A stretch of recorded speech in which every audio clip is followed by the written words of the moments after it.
This is how the first round of the NFL draft will unfold. Now for this mock draft, there's only one rule: no trades. The first overall pick, the Tennessee Titans get their quarterback of the future in Cam Ward, who has arrogant arm talent. The Browns get an athlete in Travis Hunter, who can play on both sides of the ball. The Giants get the best edge rusher in Abdul Carter, who has crazy athletic ability and bendability to get on the edge and affect quarterbacks. The Patriots get some much-needed O-line help in Will Campbell, the guy who is most pro-ready at the offensive tackle position. The Jaguars fortify their defensive line. Mason Graham, who is a disruptor up front and can affect the quarterback from inside at the defensive tackle position. The Raiders get the best running back in the draft in Ashton Jeanty and refortify their run game. The Jets solidify their offensive line by taking offensive tackle Armar Membu. Now they have one of the best young offensive lines. The Panthers get edge/outside linebacker Jalen Walker, who can not only be an off-the-ball linebacker, but can also get after the quarterback on third down. The Saints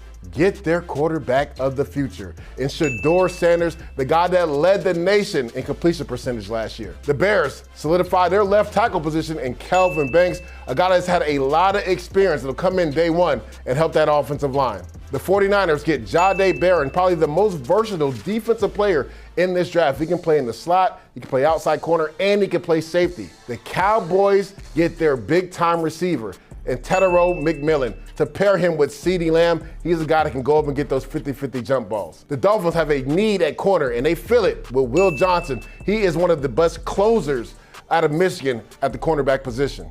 The Colts get the most versatile offensive player in Tyler Warren, who can play tight end, H-back, and even play some quarterback for you as well. The Falcons get some much-needed edge help in Mike Green, who led the nation in sacks with 17.5. The Cardinals get disruptive up front with Walter Nolan, penetrating defensive tackle that creates havoc not only in the run game, but the pass game as well. The Bengals really struggled against the run last year, and they get help with Kenneth Grant, the defensive tackle from Michigan, who's going to help them against the run and has high upside as a pass rusher. The Seahawks get their center for the future in Gray Zabel, who actually has 5-position flexibility. The Bucs take linebacker Jahad Campbell, who can help you rush on the outside, but is also a really good off-the-ball linebacker and athletic. The Broncos get some speed on the outside with wide receiver Matthew Golden, who tracks the ball extremely well and is a speedster. The Steelers take Omarion Hampton, a physical running back that will help you not only in pass protection, but also catching the ball out of the backfield. The Chargers take Colston Loveland,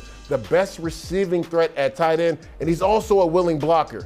The Packers get better on the outside at corner with Trey Amos, who's a physical tackler and also a really good zone and man scheme cover corner. The Vikings take a cyborg in safety Nick Emanwori, a guy that can play in the box at safety or he can play in the middle of the field. He also can play some dime linebacker for you. The Texans maybe take the best offensive tackle in this draft. He is coming off injury in Josh Simmons, but the high upside is there. He's also the most athletic tackle in this draft.